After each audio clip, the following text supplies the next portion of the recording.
Dieu Tout-Puissant, comme on le considère, tout l'univers créé par ton pouvoir. Le ciel d'azur, le ciel d'azur,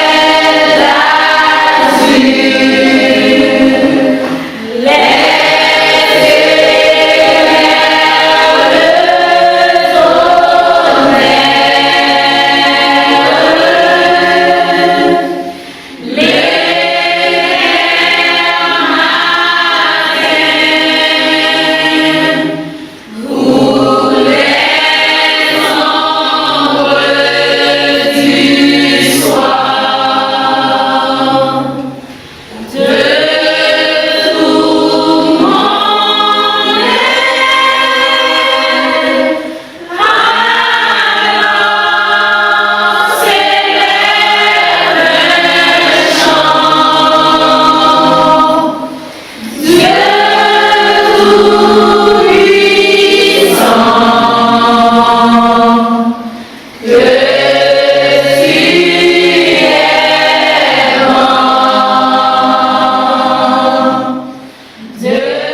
As young moms, Susan and I always talked about wanting to do a medical trip, and our kids were never at the right age, and it was so hard to find.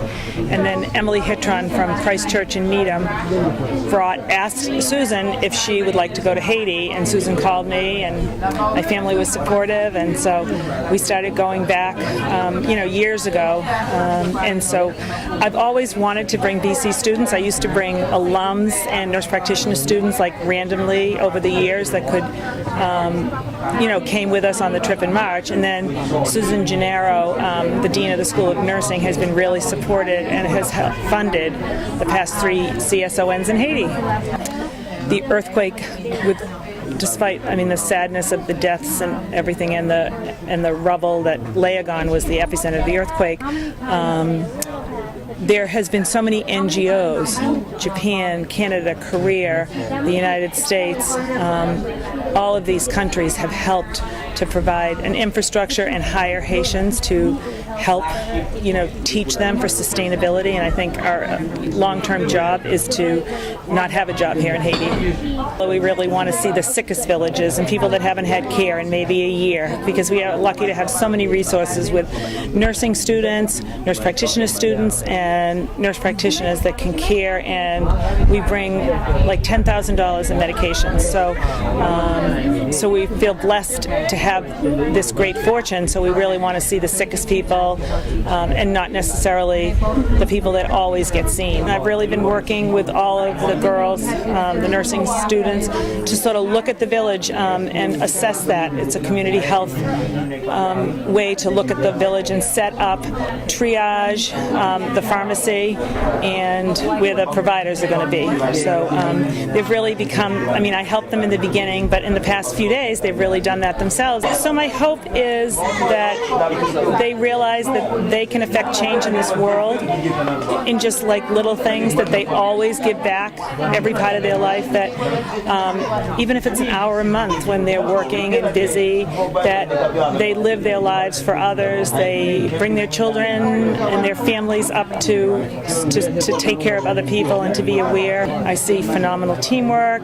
They're able to look at communities, advocate for people in this world, and we talk about their communities at home, how they can advocate in different ways.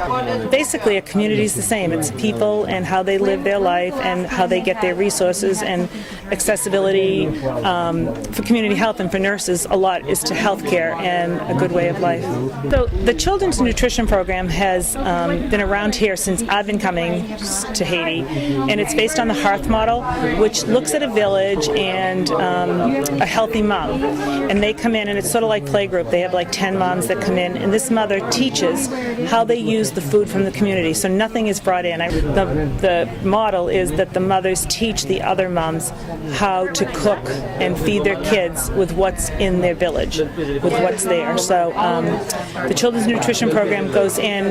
Malnutrition 10 years ago was a huge problem in Haiti, and it was shortly after the earthquake. But they've been able, they weigh the kids on the scales, the hanging scales. The moms or whoever, grandmothers, have charts that they bring in, just sort of like the pediatricians have at home, growth charts and weight charts, and they come in.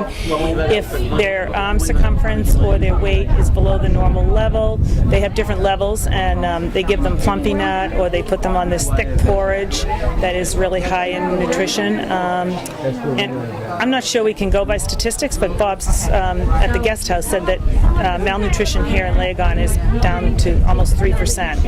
Not quite sure that's accurate, because I think we saw a little more this year than I saw last year, but it's like an amazing program and an amazing model. You know, we saw elephantitis yesterday, which is filariasis, and Bill Gates and the University of Notre Dame have an unbelievable program where they go to every village in October and give a pill to eradicate it, and it's been unbelievable, you know, that we hardly see that, so that's very hopeful.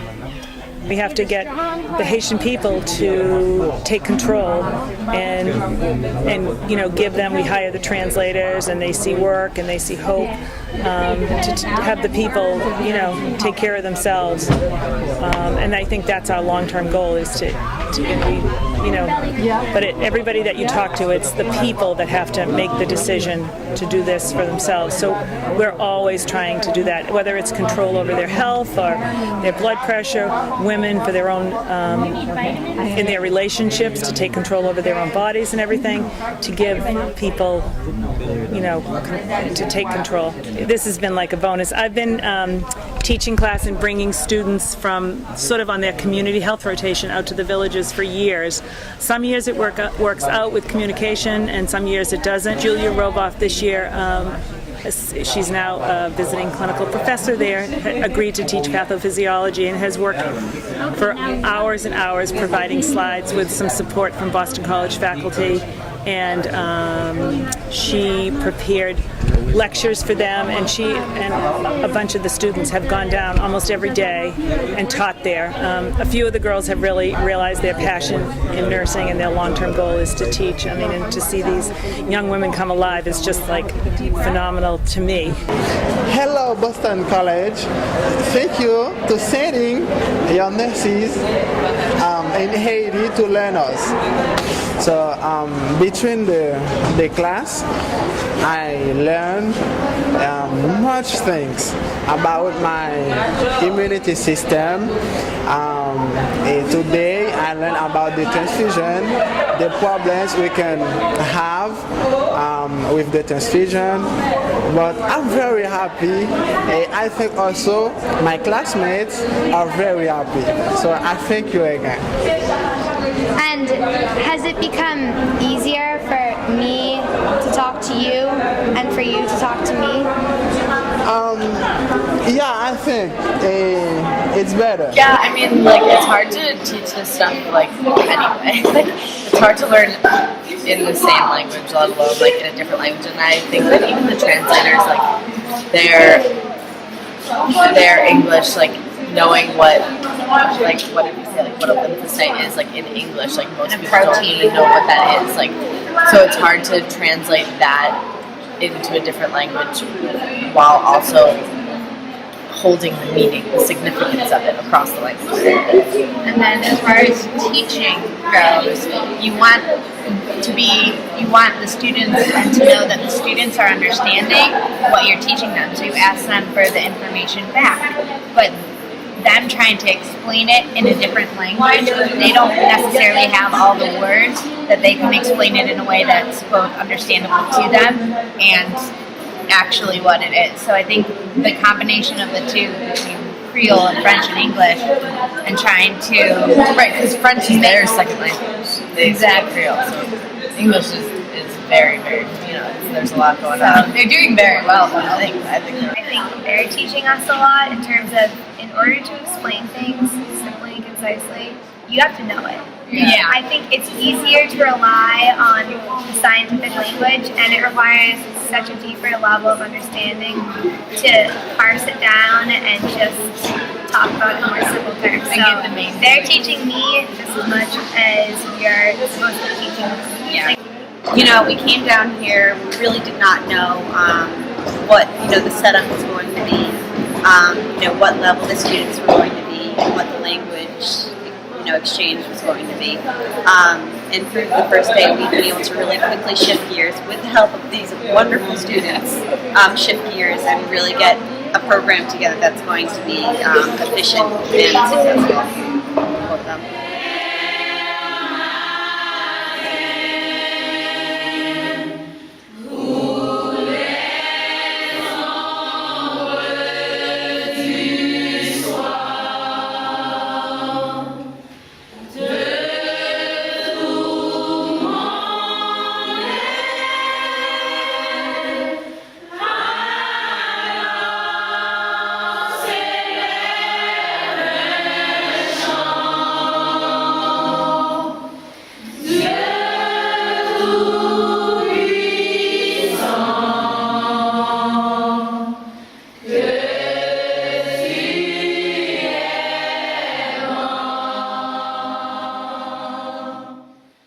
Hi, Donner.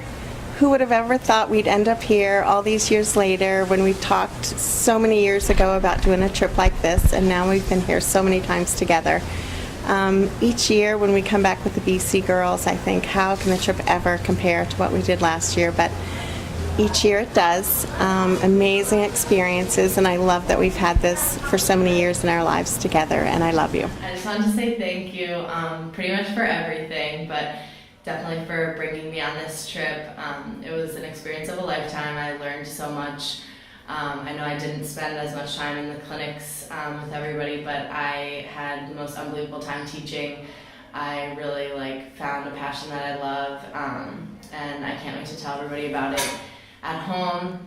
And just thank you for being such an excellent role model through my whole 4 years. I knew from the day that I met you as my advisor that you were going to be a very good person to come to for sound advice through everything, which I have. So thank you for being so patient with me all the time. And I really don't think I would be in the same place without all of your advice and guidance. So thank you so much. I really appreciate it. I'll always remember you. First of all, I just want to say thank you for this amazing, wonderful experience. I wouldn't have been anywhere else this week. And knowing you since Connell as one of our mentors, I knew you were so easygoing and so loving and so nice, but seeing you in action this week has been more than, I can take. So how kind you are and just so helpful and always there when I need you. And, I actually, after the first day, after I saw you going around helping everyone, and I just kept thinking to myself, wow, Donna is such a saint, and how much these people love her and how much love you have for everyone, and how encouraging you are for all of us to really challenge ourselves and advance and improve our nursing skills, and it's more than I can ask for. We're so lucky and fortunate, and we spend so much time in the big Boston hospitals and with the newest technologies, and to kind of break away from that and come down to Haiti and take care of people who really need this care and can't necessarily always afford it or have access to it. And I feel like I've done so much more active listening and doing and participating, and I feel like my own skills have grown just in this short week. And you've been such an incredible leader, and you're so good to us and so patient, and we interrupt you, and you're always so willing to help. Just want to say thank you to Donna again for getting all these girls together and doing all the organizing, which I couldn't even begin to figure out how to do. But then also, having enough room in her head and her heart for everybody to be asking questions all the time and needing help all the time, and with 20 plus girls, it's probably constant for you.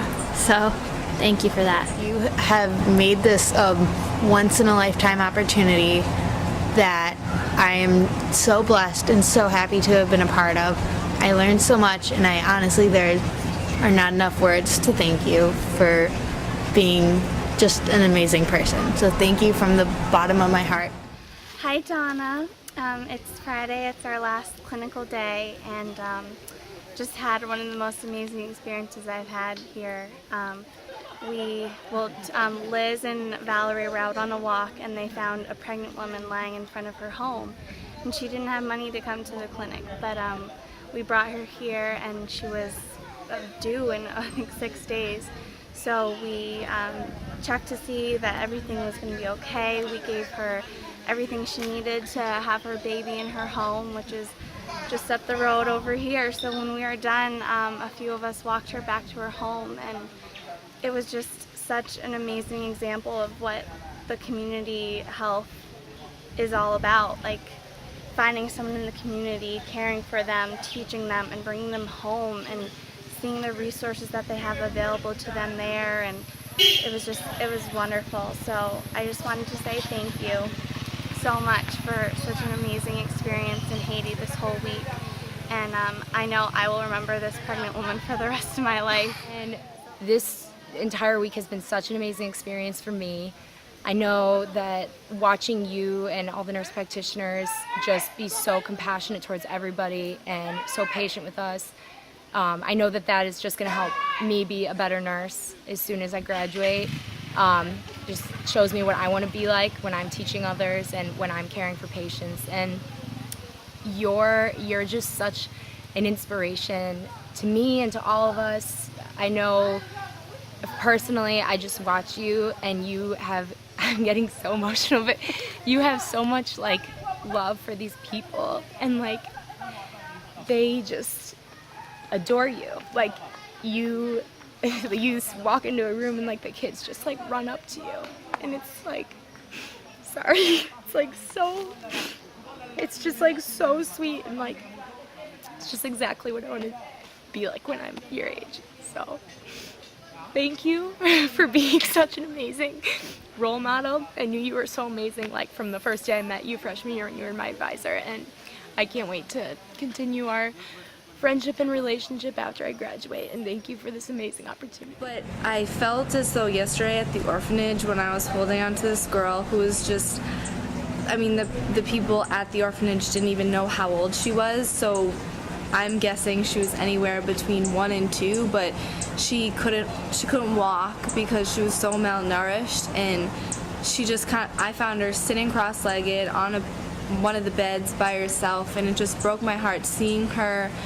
Like her arms and her legs were probably just like a few fingers in diameter, and she didn't even say a word. I tried to get her to smile. I tried to throw her up in the air, and like all kids like that, but she was just so sad and so tired that it broke my heart, and all I wanted to do was just take her home and just feed her until she couldn't eat anymore. And I think I like haven't stopped thinking about that, and I really wish that there was something I could do for her and then for all the malnourished people we've seen here. That I think is what touched me the most.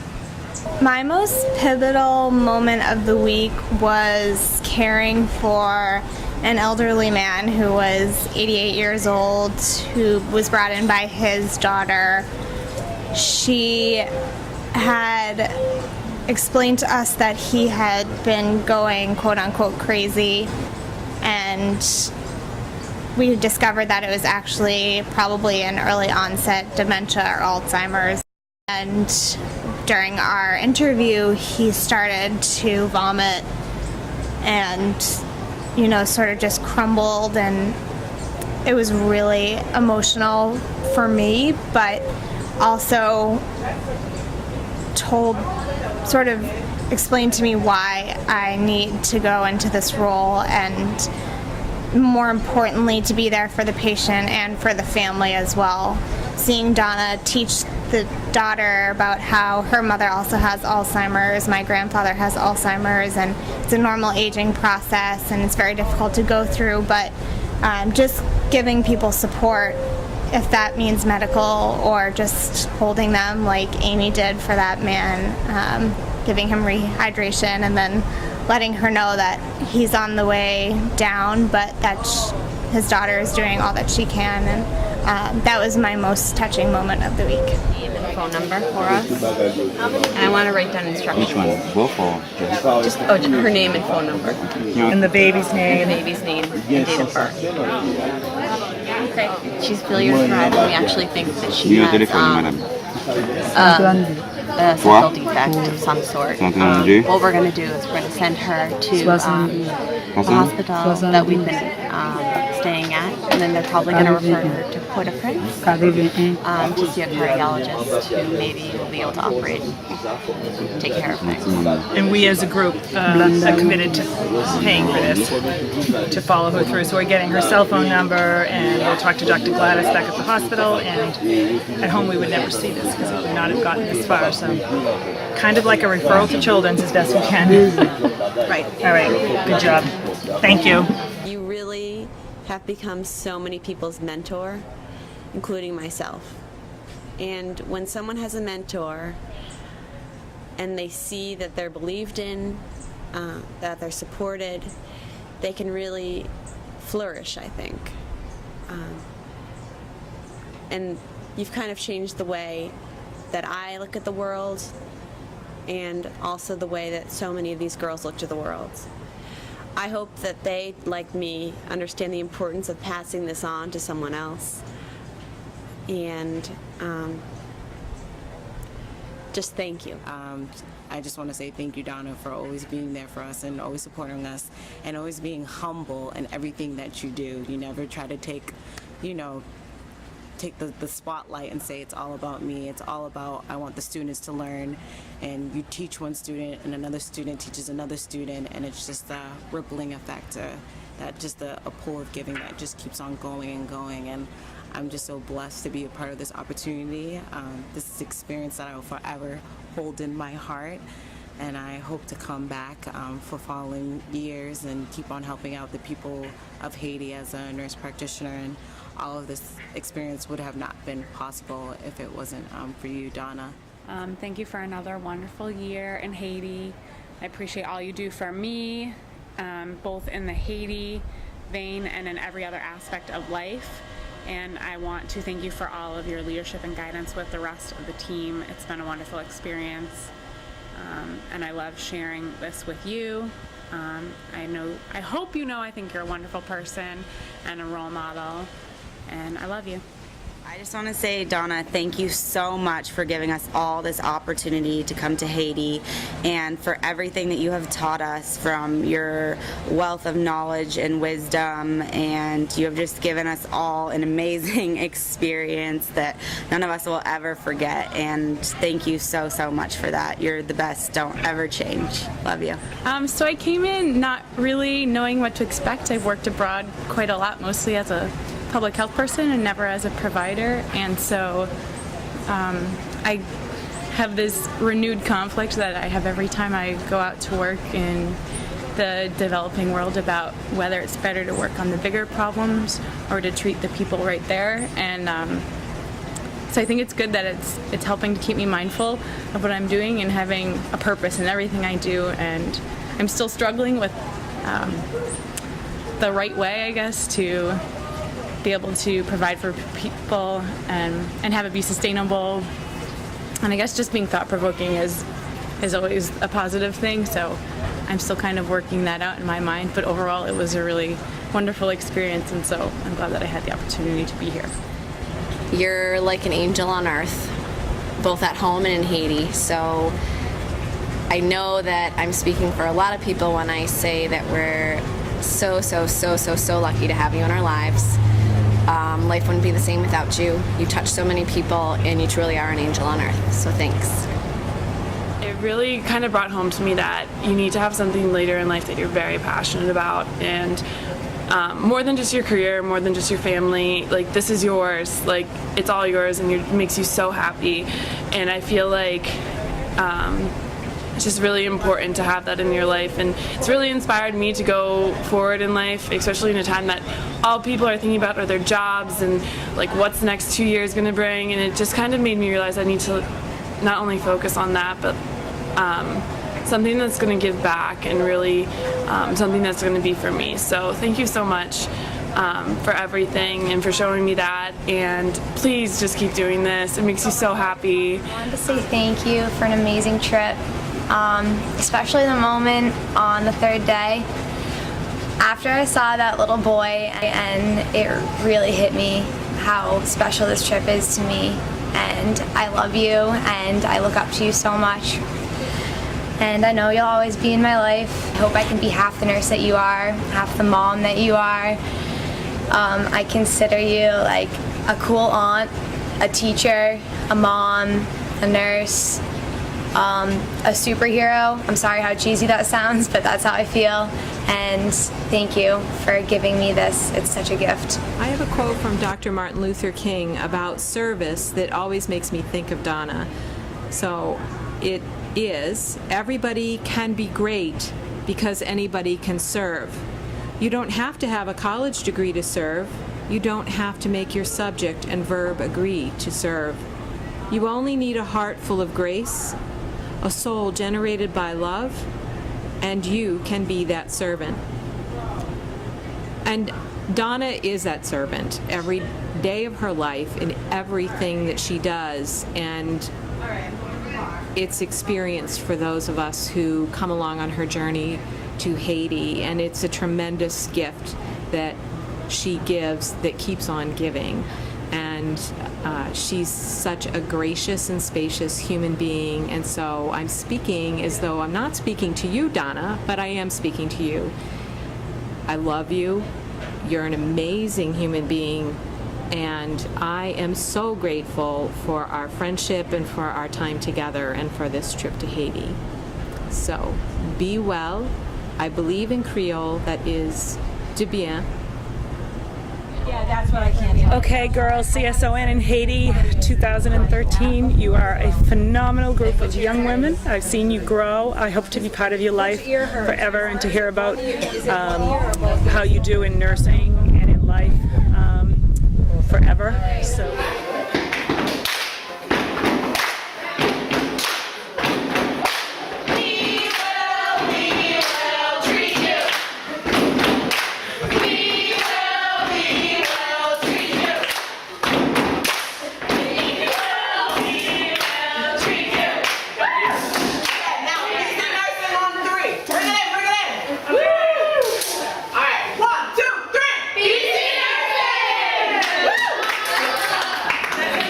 Your hair is just getting better and better every day. Well, thank you. It's a style I call Haitian chic. It's lovely. It has its own life. It's going to do its own thing, and I have stopped trying to control it. This is where we kind of outfit people for reading glasses, not long distance. We've actually called it OptiClin, short for Optical Clinical, because here at OptiClin we're all about enlightening. So if you can't see, you can't read. If you can't read, you can't learn. You can't learn, you can't grow. Lights will guide you home and ignite your bones, and I will try to fix you.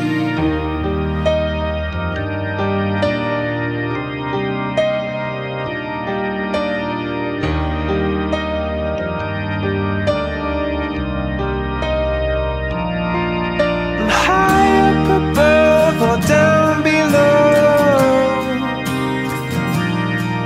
when you're too in love to let it go. But if you never try, you'll never know just what you were.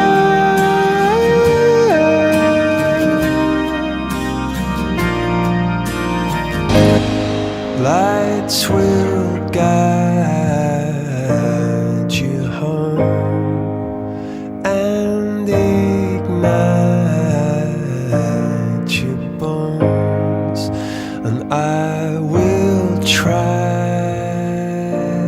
fix you.